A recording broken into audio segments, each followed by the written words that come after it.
وقت یہ کام کر رہے تھے اس وقت ان کے دل کو اللہ کی طرف سے کتنا سکون نصیب ہو رہا تھا۔ اللہ تعالیٰ اس بندے کے دل پر سکون نازل فرما دیتا ہے جو بندہ اللہ کی مخلوق کے کام کر رہا ہوتا ہے۔ مخلوق کی خدمت کرنا مخلوق کے کام آنا۔ تو آقا علیہ السلام نے فرمایا کہ جو شخص اپنے مسلمان بھائی کی ضرورت کو پورا کرنے میں لگ جاتا ہے اللہ اس کی ضرورت کو پورا کر دیتا ہے۔ تو یہ تو اللہ تعالیٰ کے ساتھ ایک بندگی کا راز ہے کہ جو شخص یہ چاہے کہ اس کے وقت میں برکت ہو وہ اپنے وقت کو اللہ کی مخلوق پر خرچ کرے، جو چاہے کہ اس کے مال میں برکت ہو وہ اپنے مال کو اللہ کی مخلوق پر خرچ کرے، جو چاہے کہ مجھ سے میرے کام نہیں ہوتے، مصروفیت اتنی ہے صبح سے شام تک، وہ اپنے کاموں کو چھوڑ کر اللہ کے کام میں لگ جائے، اللہ اس کے کام میں لگ جاتا ہے۔ تو یہ فارمولہ ہے، اس پہ جو بھی آنا چاہے تو یہ بڑا نفع کا سودا ہے۔ اللہ تعالی ہم سب کو عطا فرمائے، توفیق عطا فرمائے۔ تو آقا علیہ السلام نے فرمایا کہ جب کوئی مسلمان کسی دوسرے مسلمان کی ضرورت اور حاجت کو پورا کرنے میں لگا ہوتا ہے اللہ اس کی حاجت کو پورا کر رہا ہوتا ہے۔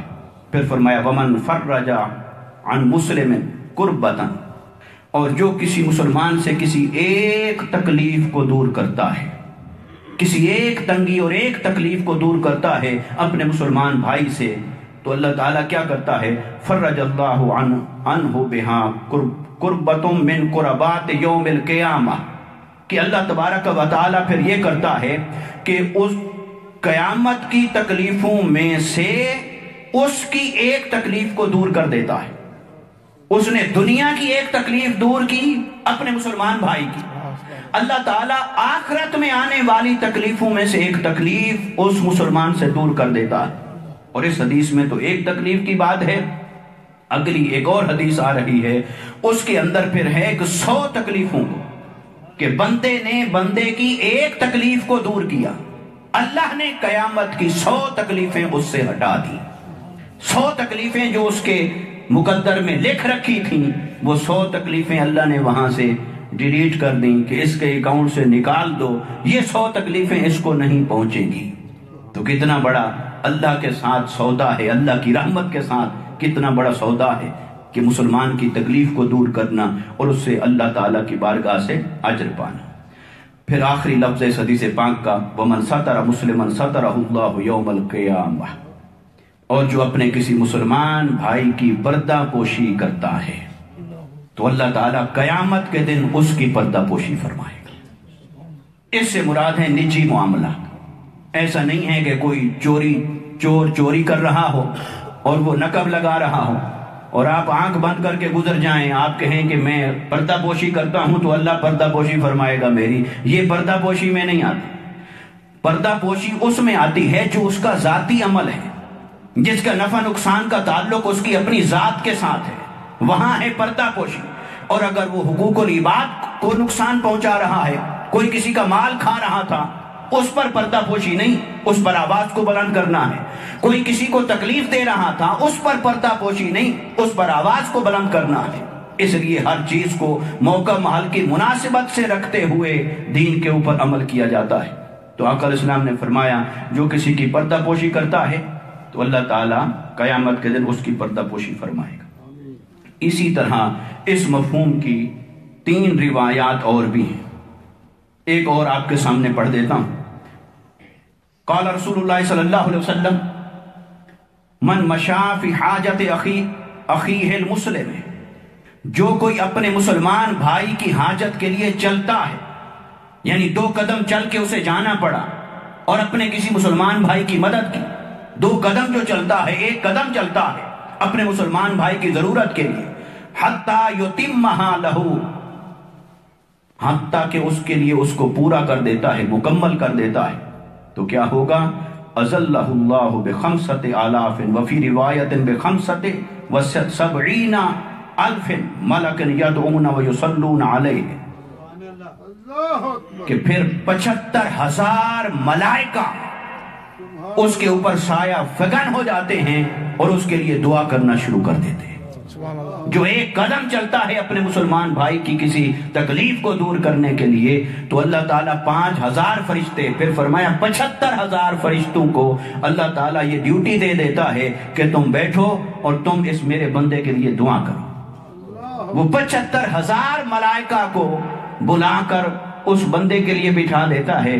دیکھو یہ میرا بندہ کیسے کام کر رہا ہے، اس کا اپنا کوئی طمع نہیں، اپنی کوئی لالچ نہیں، اپنا مسئلہ نہیں، یہ دوسرے مسلمان بھائی کی تکلیف کو دور کرنے کے لیے جا رہا ہے، تو لہٰذا تم سارے بیٹھ کر اس کے لیے دعا کرو۔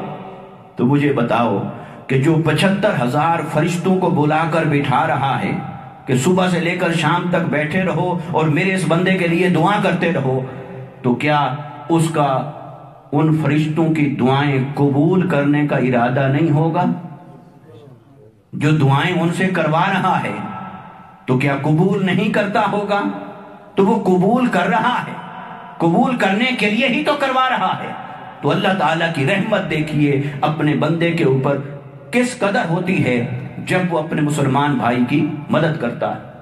مزید کوئی پڑھنا چاہے المنہاج السوی سے پڑھیں، یا اس کا ایک چیپٹر الگ بھی چھپا ہے، اللباب فی حقوق العباد، وہ چھپا ہے، وہ بھی آپ پڑھ سکتے ہیں۔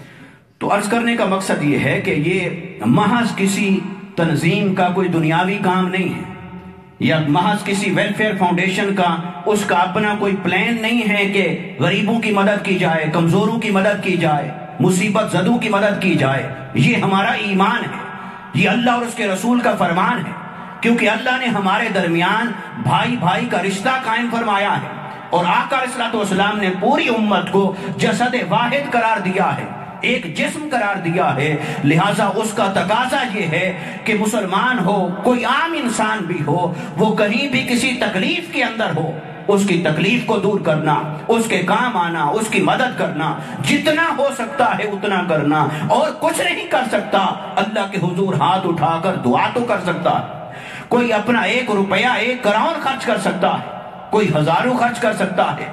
اس کی بارگاہ میں یہ نہیں ہے کہ کون کتنا کرتا ہے، وہ صرف یہ دیکھتا ہے کہ کون کس جذبے سے کر رہا ہے، کون کس ارادے اور نیت سے کر رہا ہے۔ تو اللہ تعالیٰ کی رحمت پھر اس بندے کو مالا مال کر دیتی۔ اس لیے دوستان مکرم، میں گفتگو کو سمیٹنے کی طرف آتا ہوں۔ گزشتہ جمعۃ المبارک پہ میں نے عالمی برادری اور امت مسلمہ کی اجتماعی ذمہ داریوں کے حوالے سے گفتگو کی تھی۔ آج میں چاہتا تھا کہ روہنگیا کے مسلمانوں کے حوالے سے انفرادی ذمہ داریوں پر بات کی جائے، کہ ہم میں سے ہر فرد کی بھی کوئی ذمہ داری ہے۔ آپ میں سے جن ساتھیوں نے یہاں کہیں آواز بلند کی، یا کسی نے کسی جلوس میں شرکت کی، کسی جلسے میں شرکت کی، کسی پروٹیسٹ میں چلا گیا، کہیں کسی نے آواز بلند کی، کہیں بیٹھ کر کوئی بات کی، یا جمعہ کے اجتماع میں بات ہو گئی، یا کسی نے فنڈ ریزنگ کی، کلیکشن کی، کوئی ان کی مدد کو پہنچا، کسی نے اپنا یہاں سے کچھ کمائی ذریعہ وہاں تک پہنچانے کی کوشش کی۔ یہ سارے کام کیا ہیں؟ اللہ کی عزت کی قسم، اللہ کو جتنا پیار ان اعمال سے ہے، جب کوئی اللہ کا بندہ مخلوق سے پیار کرتا ہے، بڑے بڑے عبادت گزار پیچھے کھڑے رہ جاتے ہیں، بڑے بڑے روزے دار پیچھے کھڑے رہ جاتے ہیں۔ اللہ کی مخلوق سے محبت کرنے والوں کو جو درجہ ملتا ہے وہ سب سے بلند اور سب سے آگے چلے جاتے ہیں۔ جیسے حضرت ابراہیم بن ادم کا واقعہ ہے، وہ آپ سب نے سن رکھا ہے، میں نے بھی ایک دفعہ پہلے بیان کیا تھا کہ جب رات کی تنہائی میں خواب کے اندر دیکھا کہ فرشتہ ہے اور اس کے ہاتھ میں فہرست ہے۔ بھئی کیا فہرست ہے؟ یہ ان کی فہرست ہے جو اللہ سے پیار کرتے ہیں۔ کہاں دیکھو میرا نام کدھر ہے؟ خیال تھا کہ میں سب سے زیادہ پیار کرتا ہوں تو پہلا نام میرا ہوگا، دیکھا پہلا بھی میرا نہیں، دوسرا بھی نہیں، تیسرا بھی نہیں۔ کہا لسٹ کو نیچے دیکھو اور دیکھو، اینڈ تک کہیں بھی نہیں۔ حیران ہو گئے۔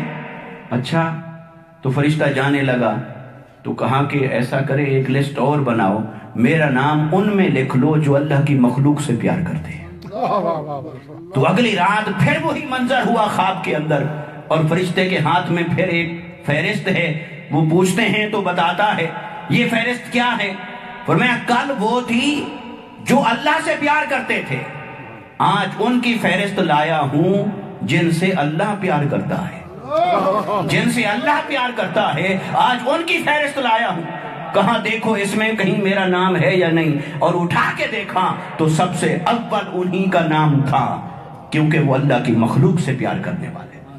تو جو اللہ کی مخلوق سے پیار کرتا ہے، ان کی مدد کرتا ہے، ان کی مشکل کو اپنی مشکل سمجھتا ہے، ان کے لیے ہر اعتبار سے تگ و دو کرتا ہے، اللہ تعالیٰ ان سے پیار کرتا ہے۔